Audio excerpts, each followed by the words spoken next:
Reka dushime Imana rero ko turi amahoro, reka dushime Imana ko iki gitondo twongeye gukanguka, tukaba tugiye kumara igihe kingana n'icyumweru turi imbere y'Imana. Reka nshimire korali The Promise kuba barateguye gahunda.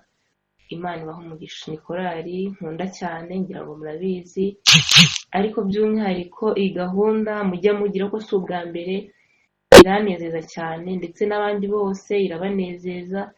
Reka dusabe Imana ubwo tugiye kumara imbere y'Imana igihe kingana n'icyumweru, hazabeho kunguka cyane. Reka buri muntu wese asengere mu mutima we kugira ngo iki cyumweru tugiye gufata cye kuzarangira ari uko yaje ari oya, ahubwo hazabeho impinduka mu mitima, hazabeho impinduka mu mibereho yacu, ku buryo abatubona bazamenya ko ari ahantu tuvuye, hari ibihe tumazemo, bakabona ko dufite Imana, bakabona ko hari Imana yabanye natwe. Tugiye kuganira topic ivuga ngo kwitegura akaga gaheruka. Kwitegura akaga gaheruka. Mbese kuki tugiye kuganira ibigendanye no kwitegura akaga gaheruka?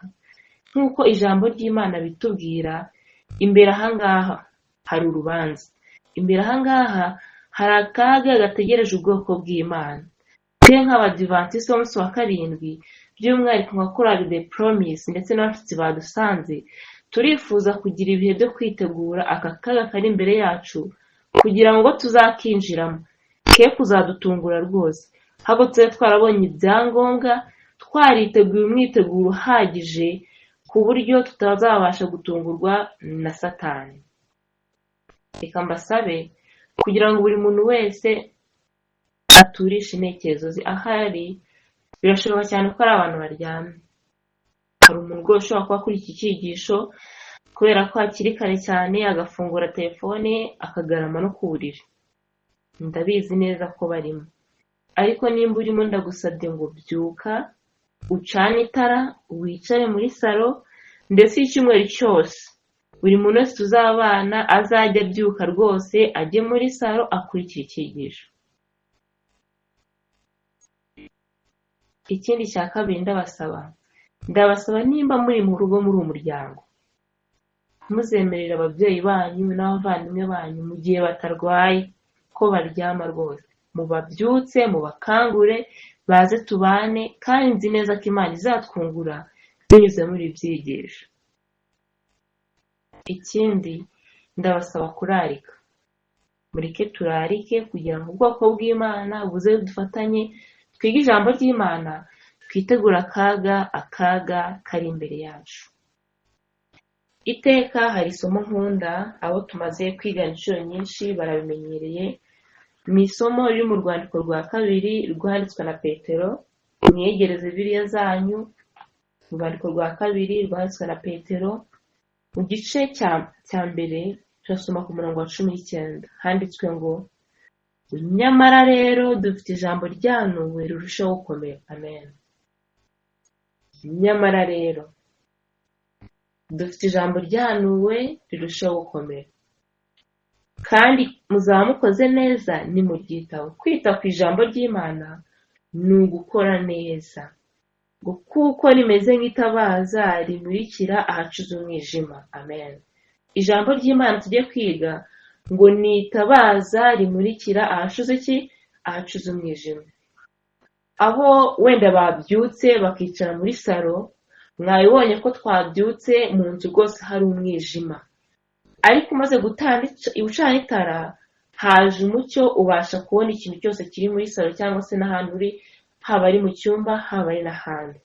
Ijambo ry'Imana naryo rero ngo rimeze nk'itabaza rimurikira ahacuze umwijima.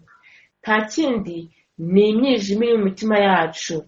Ni umwijima uri mu mutima wanjye, ni umwijima uri mu mutima wawe. Iri jambo ry'Imana ririfuza kumurika mu mutima wanjye, ririfuza kumurika mu mutima wawe, kugira ngo umwijima urimo ubashe gukurwamo. Ariko kandi ni ijambo ryahanuwe rirushaho gukomera. Kadusenga Imana. Urera, Imana ishobora byose, izina rye rihabwe icyubahiro. Uri Imana yacu, uri umubyeyi wacu. Turakwiringira kuko ari wowe ushobora byose. ni wowe Mana yemeye ko dukanguka, niwe wadukanguye rwose, nta gushidikanya twizeye ko uri kumwe natwe. Twishyize mu biganza byawe, ubwo tugiye kumara icyumweru twiga ijambo ryawe, uzabane natwe.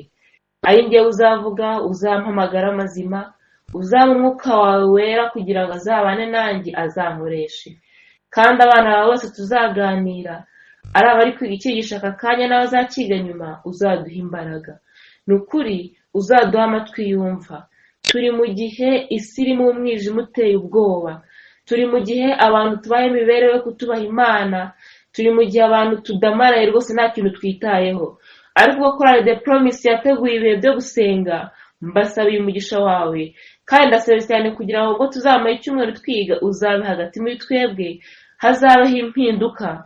Mwami Mana, ufate imitima yacu mpiri kugira ngo twitegure kuza kwawe.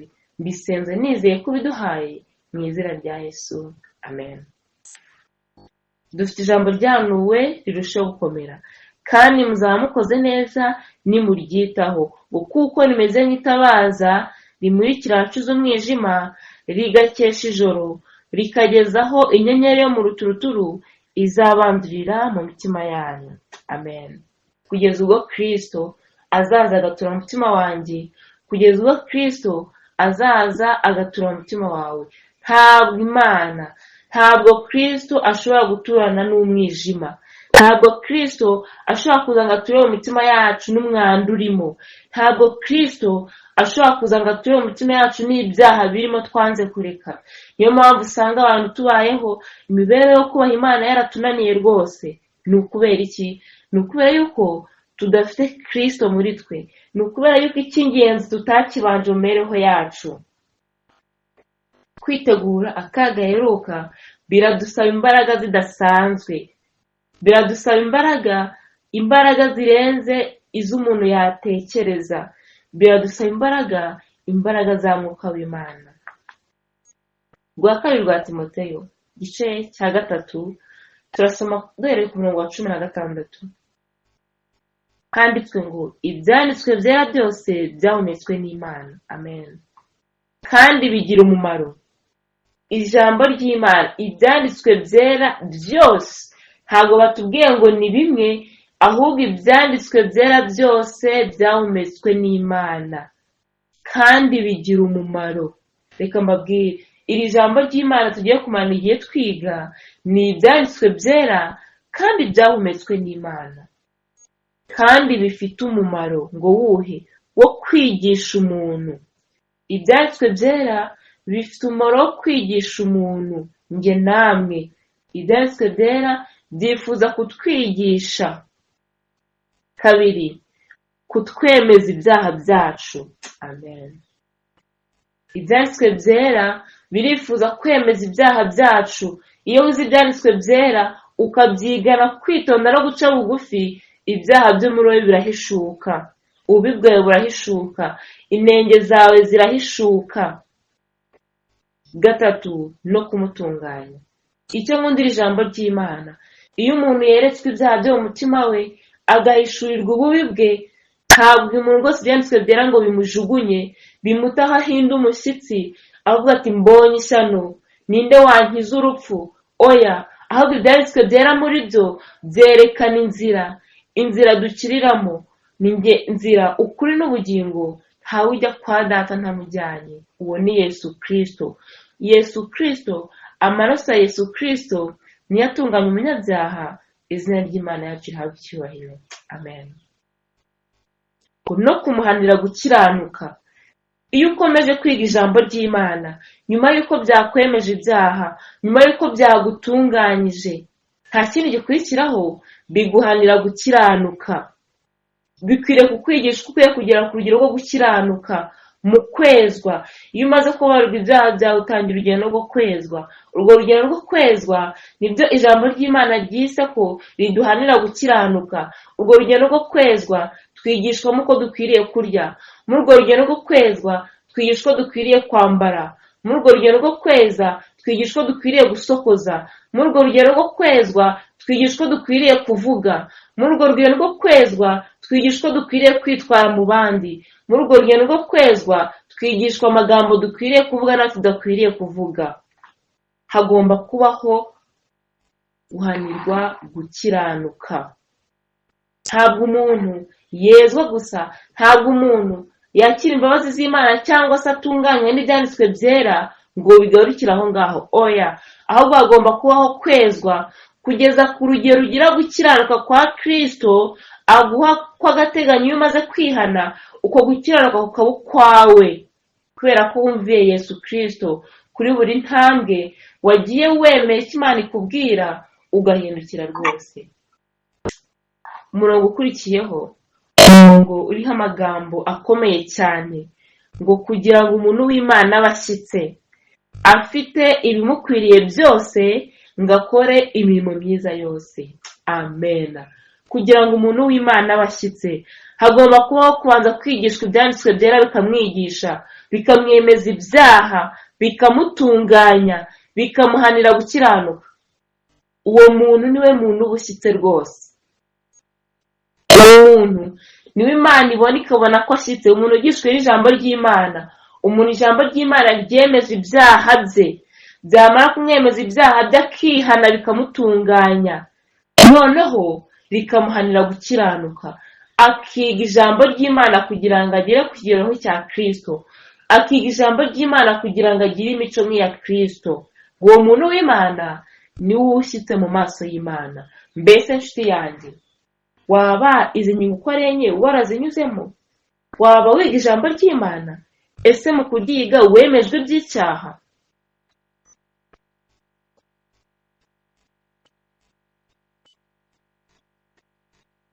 Oya, wemejwe iby'icyaha. Abantu benshi duhera ku murongo wa 17 tukagira imirimo myiza rwose, abantu bakatwita abantu beza, ariko nyamaze ijambo ry'Imana ritubwiye ko duhera ku kwiga ijambo ry'Imana rikatwigisha, rikatwemeza ibyaha. Reka nsengere mu mutima cyane kugira ngo Mwuka Wera atwumvishe ibi bintu, Mwuka Wera adusobanurire amagambo. Iki cyumweru cyose tuzakoresha indirimbo twatangije ya 252. Ni indirimbo ikomeye cyane, ni indirimbo itubwira ngo nimucane amatabaza umwijima ubaye icyago. Hazaba umwijima ukaze umwami ataragaruka. Turi kwiga kwitegura akaga gaheruka.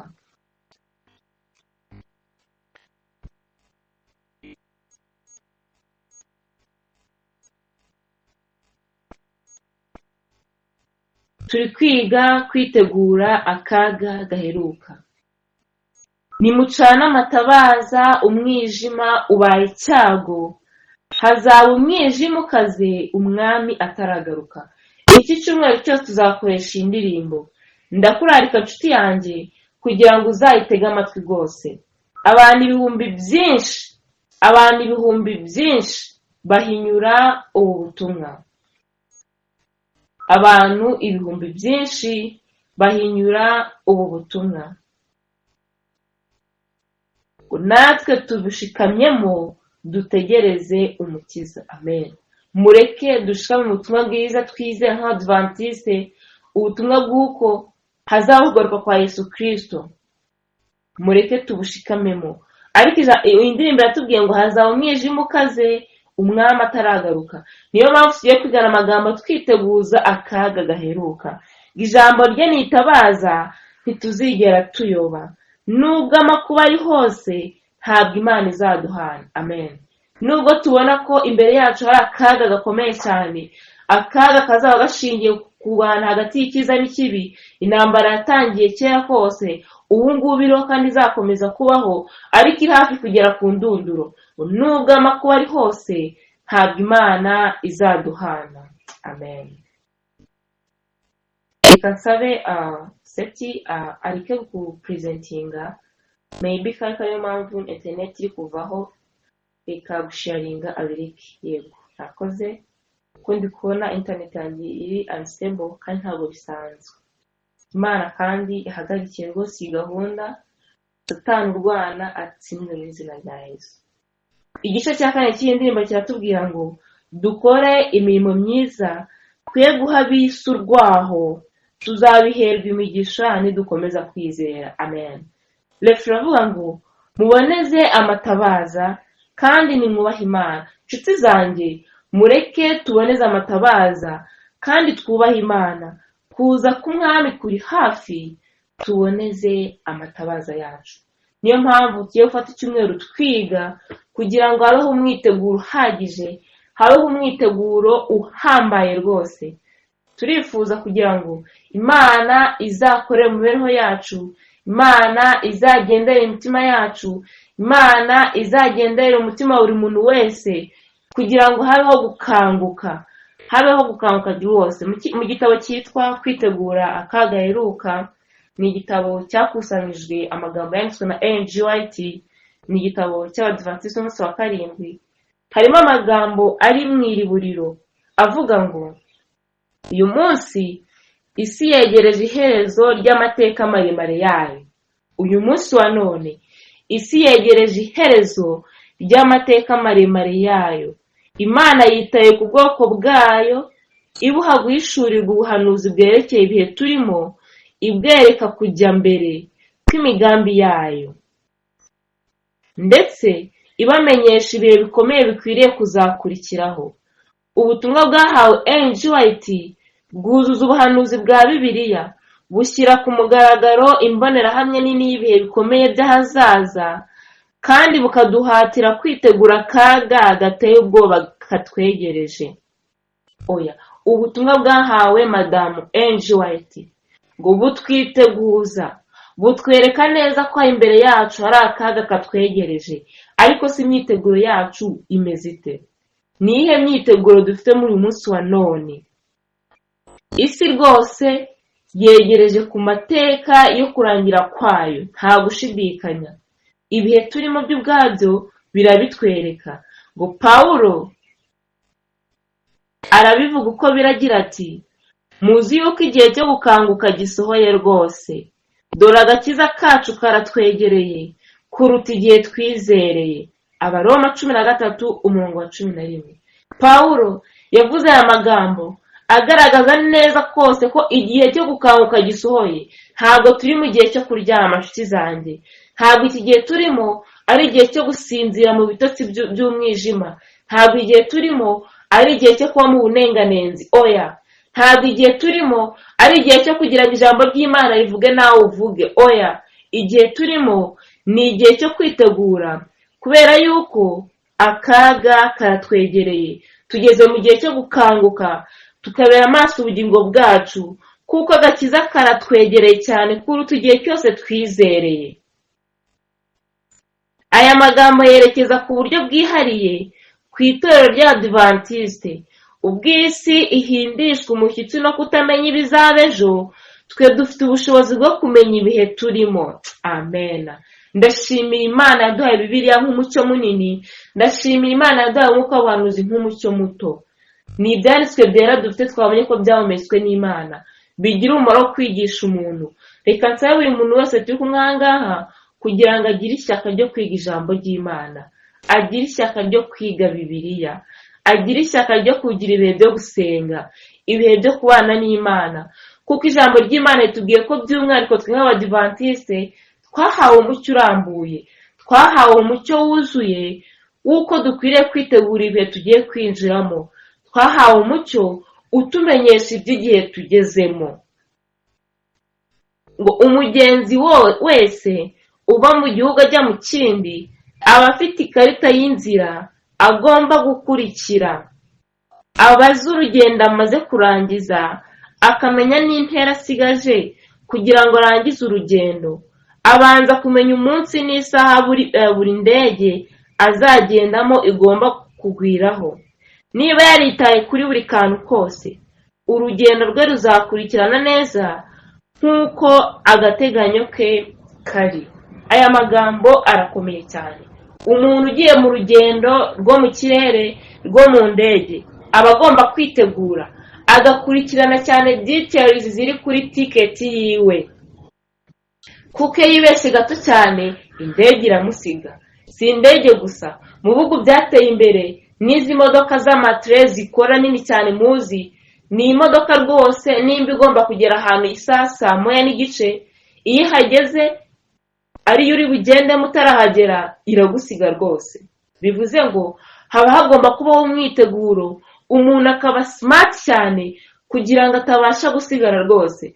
Ese nimba abantu bisi, abantu buntu babasha kugira umwiteguro, bakitegura iby'urugendo rwabo, bakitegura buri kimwe cyose kugira ngo indege itabasiga cyangwa se na tele itabasiga, mbese twebwe abana b'Imana hakwiriye kuba imyiteguro imeze ite? Ni gute dukwiriye kuba turi smart kugira ngo urugendo turimo tuzabashe kurusoza amahoro?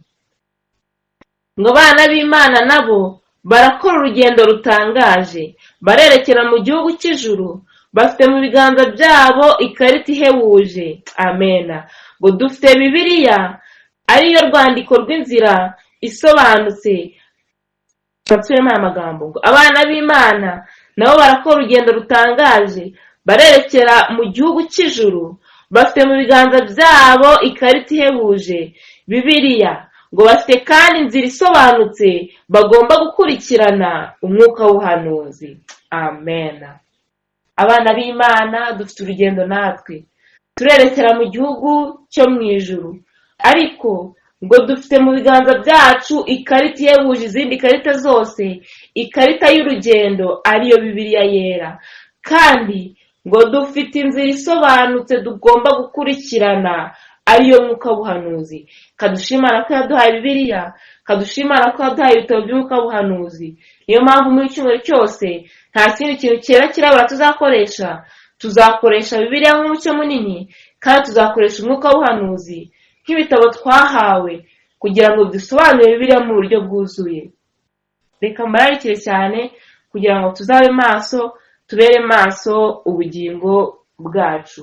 Soma amagambo ari mu gitabo cy'intambara ikomeye, page 411. Ndasoma paragraph imwe yonyine kubera ko tuzagira ibihe birambuye byo kwiga ijambo ry'Imana. Ni mu gice cya 36 kivuga intambara itutumba. Handitswe ngo page 411 gitabo intambara ikomeye, igitabo gitoya, paragraph yo hagati. Ahantu hose amategeko y'Imana yanzwe, icyaha ntikiba kigaragara nk'icyaha. Mwumva aya magambo arakomeye cyane. Ngo ahantu hose amategeko y'Imana yanzwe, icyaha ntikiba kigaragara nk'icyaha. Iyo ijambo ry'Imana rivuze, Bibiliya igasomwa, umwuka w'ubuhanuzi ugasomwa, ariko ngo rikanga iryo jambo, ahantu hose amategeko y'Imana yanzwe, ntabwo icyaha kiba kigaragara nk'icyaha, ahubwo abantu rwose batangira gufata ibintu nk'ari ibintu bisanzwe, ngo cyangwa gukiranuka kwifuzwe. Ahantu hose amategeko y'Imana yanzwe, ntabwo icyaha kiba kigaragara nk'icyaha cyangwa gukiranuka kwifuzwe. Oya, ngo abanga kumvira ubutegetsi bw'Imana nabo ubwabo ntibashobora kwitegeka. Amagambo akomeye cyane. Abanga kumvira ubutegetsi bw'Imana ngo nabo ubwabo rwose ntibashobora kwitegeka. Uyu munsi wa none kwitegeka kwarabuze mu rubyiruko. Uyu munsi wa none imibereho irangwa no kwitegeka ntayo dufite rwose.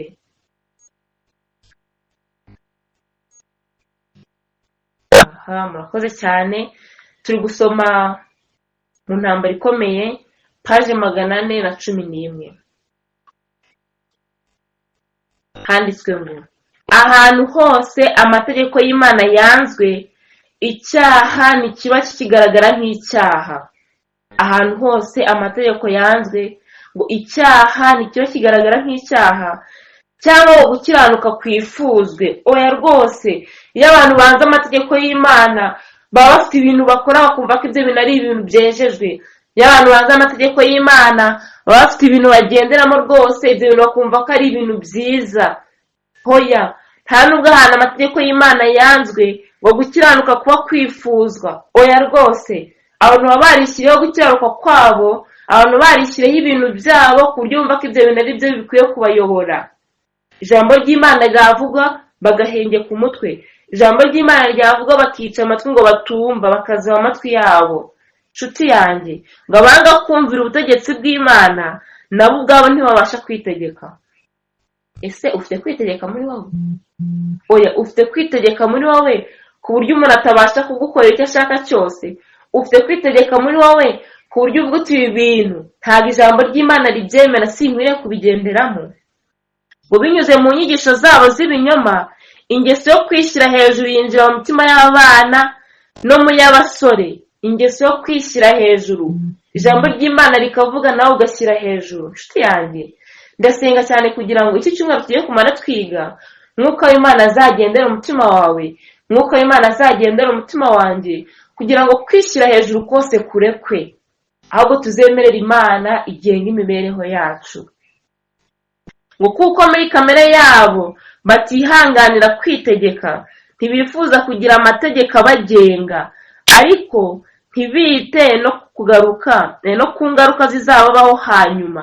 Ibaze kuba udafite amategeko akugenga, kuba umuntu wese uguhamagaye mugenda, kuba umuntu wese ukwifurije icyo ari cyo cyose agubona rwose mukagenda, kubaho umuntu aza akakoshya avuga ati dukora ibi n'ibi uzabona inyungu izi n'izi, kandi uzi neza ko ibyo bintu Imana itabyemera, uzi neza ko ibyo bintu bidakwiriye kuko udafite kwitegeka ibyo bintu ukabikora. Tekereza ko imibereho imeze gutyo rwose. Ngo igihe bakora cyane abihutira kumvira amategeko y'Imana, igihe bakoba cyane aba bantu ngo batumvira amategeko y'Imana, ngo bakoba abihutira kumvira amategeko y'Imana, ngo nibwo abantu benshi bemera ubuyobe bwa Satani batazuyaje, bemera gutwarwa n'irari kandi bakitangira gukora ibyaha, ngo n'abapagani ubwabo babona ko ari ibyo gucirwaho iteka. Aya magambo ateye ubwoba, tuzayagarukaho cyane, reka nyasubiremo.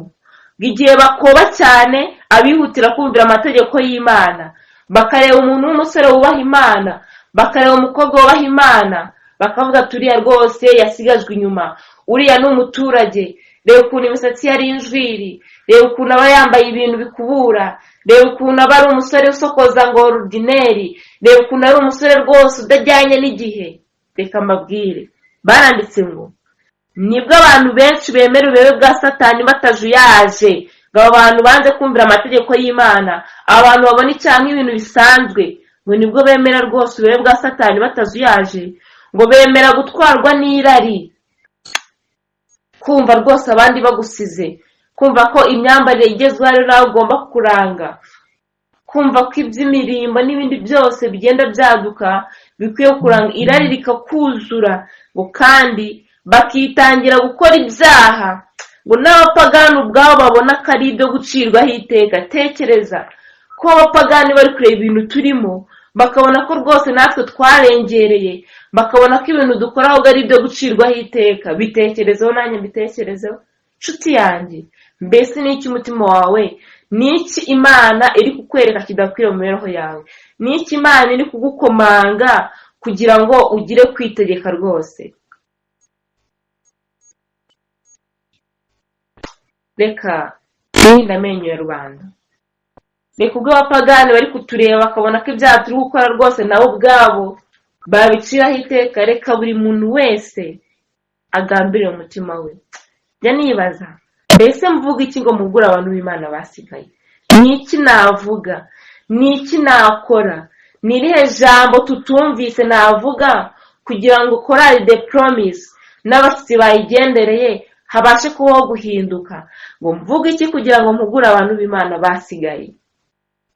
Aya magambo aboneka mu gitabo Umwiteguro w'Imvura y'Itumba, paji ya 9, ariko kandi ari mu bihamya by'itorero volume ya mbere, paji 263. Mvuga iki kugira ngo mpugure abantu b'Imana basigaye? Neretswe ko imbere yacu hari ibi biteye ubwoba. Satani n'abamarayika be bashishikariye kuyobya ubwoko bw'Imana. Ntabwo Satani yicaye rwose. Satani n'abamarayika be ngo bashishikariye kuyobya ubwoko bw'Imana bwasigaye. Azi yuko nibasinzira kera azaba abifatiye kuko bazayimbuka nta kabuza. Satani azi neza ko naduteza ibitotsi tugasinzira nta kabuza rwose tuzarimbuka. Niyo mpamvu Satani n'abamarayika be bari ku murimo cyane, barwanya aho ijambo ry'Imana rivugirwa, barwanya aho ububyutse bwabereye.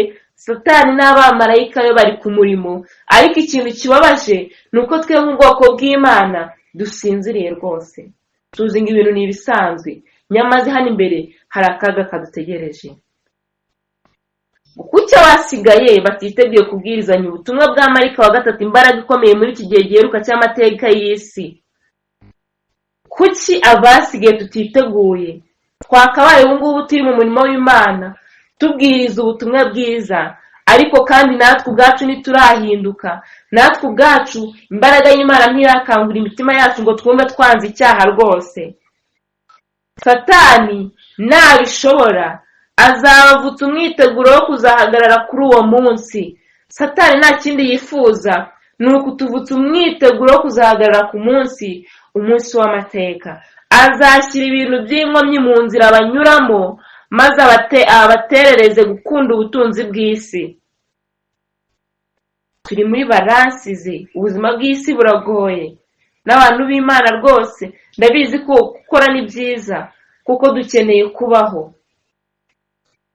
Ariko kandi Satani ngo ni umutego azadutega wo gukunda iby'isi, ubutunzi ndetse n'iby'isi, tukabirutisha kwiga ijambo ry'Imana n'ibihe byiza byo gusenga.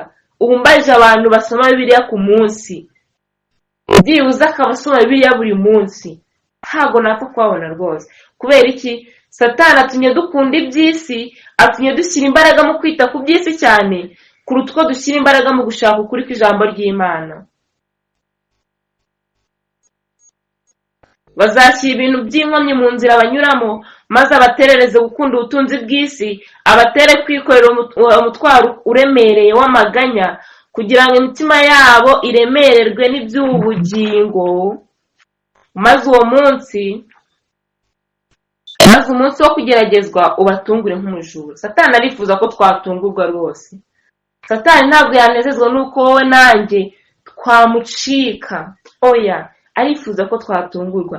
Imbaraga za Satani zikora cyane ngo zikomeze kuyobya abantu batandukira ukuri guhoraho. Imbaraga za Satani ziri gukora cyane, inshuti muvandimwe, ziri gukora cyane ngo zidutere gutandukira ukuri guhoraho. Umwanzi yateguye ibirushya bihwanye n'imigambi ye bwite, inyungu z'iby'isi n'imikino n'imyambarire y'iki gihe. Ibyo nibyo byigaruriye imitima y'abagabo n'abagore b'iyi minsi. Aya bagabo marayumvise?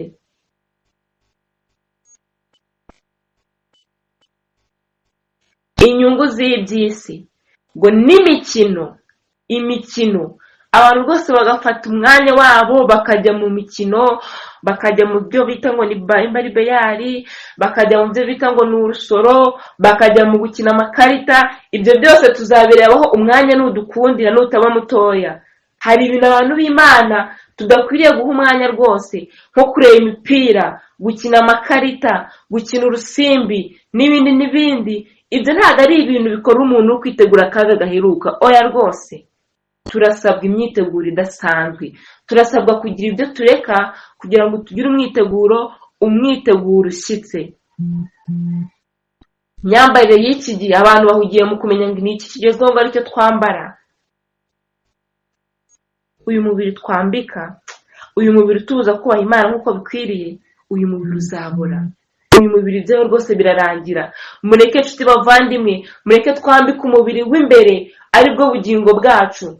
Ijambo ry'Imana riratubwira ngo nk'uko dukenera ibyo kurya bya buri munsi kugira ngo tubashe kubaho. Umwana aramutse akuze ntagaburirwe, ndetse yagaburirwa akagaburirwa indyo imwe gusa, akarya ibijumba nabyo akarya birya igihe gihindagurika, igihe kidahoraho, akarya indyo itameze neza, uwo mwana nta kabuza arwara bwaki. Sinzi niba bwaki muyizi, njye bwaki ndayizi, nabonye abantu benshi bayirwaye.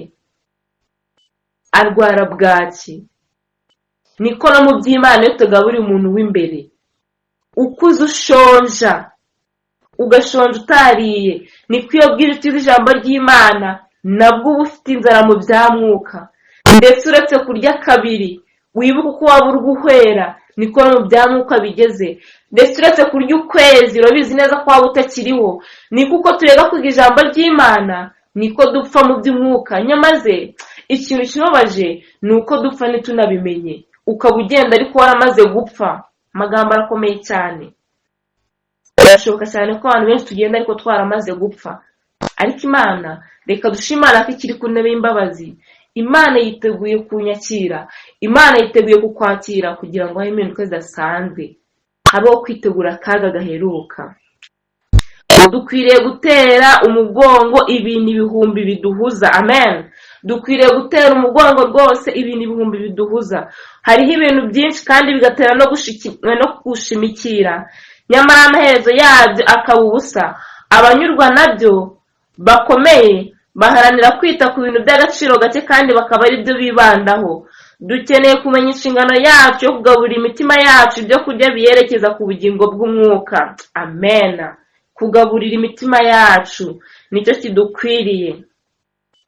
Umuntu yamenyereye kwita ku migambi ya Satani, kandi mwumva amagambo ng'umuntu muri njyewe muri wowe, ngo twamenyereye kwita ku migambi ya Satani kandi ntiyakwishoboza gutsinda umwanzi ukomeye atyo, keretse Kristo umunesha ukomeye cyane atuye muri we. Amen.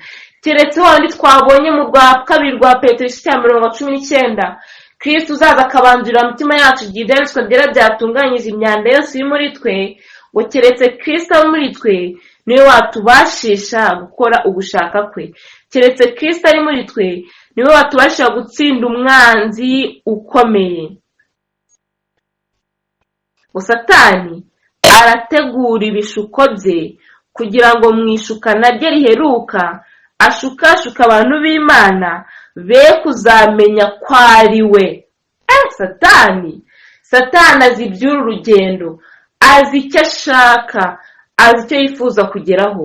Niyo mpamvu abenshi bamutekereza nk'umuntu guteye ubwoba, bakamushanya nk'ikintu cy'inyamaswa, ariko Satani yaje kudushuka anyura mu tuntu dukunda, anyura mu bantu beza rwose ubona ko ari abantu beza batagushukashuka, anyura mu mukunzi wawe se, anyura mu bandi bantu bari hirya no hino, bakaba baguteza ibishuko bigiye bitandukanye, ariko ni umugambi wa Satani, si umugambi w'Imana. Uwo mugome utagoheka ahora boga runono buri mwanya. Uyu mugome utagoheka ahora twoga runono buri mwanya. Abamarayika babi bahora batwoga runono buri mwanya. Reka dusaba Imana, Mwuka w'Imana, ubwo tugiye kumara icyumweru cyose twiga azabane natwe. Reka Satani tubonye ko ari ku murimo ndetse n'abamarayika be bifuza kurwanya umuntu ndetse kugira ngo bamuneshe, ariko twaba tubonye neza ko dufite Imana ibasha kuturwanirira, Imana ibasha kutuba hafi mu bigeragezo. Mureke twisunga Imana rwose, mureke nge namwe tugambirire cyane kugira ngo tube hafi y'Imana. Mureke nge namwe tugambirire cyane kugira ngo twegurire Imana imibereho yacu. Amagambo asoza aravuga ngo, ndabwira bose nti mwirinde ubwanyu, kuko Satani wigira nka marayika w'umucyo azerera muri buri teraniro ry'abakozi b'Abakristo no muri buri torero ashaka kwigarurira abizera. N'ahangaha arahari, ndabizi neza ko arimo azerera. Ahangaha arimo arabwira umuntu ati ongera wiryamire, arimo arabwira umuntu uti reba kariya na kariya. Amateraniro online hari abantu rwose bakurikirana gutya ariko bibereye mu bindi bintu byabo. Nshuti yanjye, ndagusaba cyane kugira ngo iki gihe uzagihe agaciro, ufate umwanya wicare, uturishe ibitekerezo, tugendane mu ijambo ry'Imana. Ijambo ry'Imana tuvuga ngo ndabwira bose ni mwirinde ubwanyu, kuko Satani wigira nka marayika w'umucyo ntagaza rwose nka marayika w'umwijima, oya, ahubwo ngo yigira nka marayika w'umucyo azerera muri buri teraniro ry'abakozi ba Kristo. Abazera ashaka ibintu biduhuza, abazera ashaka kugira ngo ijambo ry'Imana ducike, abazera agira ngo connection ziveho kuri bamwe na bamwe. Satani atsindwe mu izina rya Yesu. Ngo abazerera agira ngo ahuze abantu bari mu iteraniro ry'Abakristo, ngo no mu itorero ashaka kwigarurira abizera. Ngo nta kintu Satani atinya cyane, mwumve aya magambo, nta kintu Satani atinya cyane nko kubona abantu b'Imana batunganya inzira zabo. Haleluya, amen. Nubwo Satani afite izo mbaraga, ariko Satani atinya ngo abantu b'Imana ngo biga kugira ngo batunganye inzira zabo. Satani nubwo afite izo mbaraga ariko ntabwo arusha imbaraga Imana yacu, kandi ngo n'umuntu wese wisunze Imana Satani ntabwo amurusha imbaraga rwose. Ngo nta kintu Satani atinya cyane nko kubona abantu b'Imana batunganya inzira zabo bavanamo inkomyi yose kugira ngo Uwiteka abasukire ku mwuka we. Haleluya. Ndasabira umuntu wese turi kumwe aha ngaha kugira ngo atigise Satani. Ndasabira umuntu wese turi kumwe aha ngaha kugira ngo atinyishe Satani. Reka buri muntu wese asaba Imana kugira ngo Imana irondore umutima we, Imana itunganye imibereho ye. Reka Mwuka w'Imana atugenderere, kandi Mwuka w'Imana aduhe gukunda ijambo rye no kurikundisha abandi. Cyumweru cyose ndasabye kandi kugira ngo Imana izabane natwe kandi izaduhe kungukira imbere yayo. Reka ubwo Satani ari ku murimo, natwe abantu b'Imana tube ku murimo kandi tube ku mavi, nta kabuza tuzatabarwa. Nibyo mbasabiye, nanjye nisabira mu izina rya Yesu. Kadusenga Imana. Urera Imana ishobora byose, izina ryawe rihabwe icyubahiro. Tugushimiye ko uhagarikiye ijambo ryawe. Reka imitima iguyemo iri jambo ryawe uyihe kuba ubutaka bwiza kugira ngo igende yere imbuto. Reka impinduka zibeho muri njyewe, reka impinduka zibeho mu mwana wese uri aha ngaha, kandi Mwami Imana y'amateraniro uzaduhe kuyagiraho umugisha, kandi uzaduhe gukizwa nawe, uduhe gutigisa Satani kuko atinya rwose umuntu w'Imana wisunga imbaraga yawe kugira ngo atunganye inzira ze. Reka icyo cyifuzo kibi cya buri muntu wese kugira ngo habeho gutunganya inzira zacu, bisabye Imana Data mu izina rya Yesu Kristo. Amen.